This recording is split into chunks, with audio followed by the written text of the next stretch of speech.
How to use the stock simulator in Investopedia.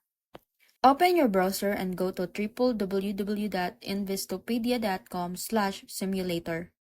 Click Join if you are new or Sign in if you already have an account. Sign up using your email and create username and password.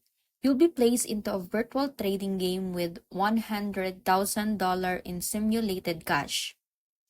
Once you're in, you'll see your portfolio, watch list, and open trades. Use the top menu to access key features like trade, my portfolio, and leaderboard. Click the Trade tab in the search ticker box. Type a company name or symbol like AAPL for Apple.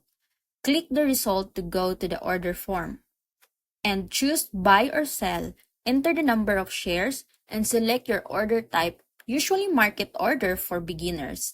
Review the total cost, then hit preview order. If everything looks good, click place order. And done! Your trade is live. And then go back to my portfolio to track your stock.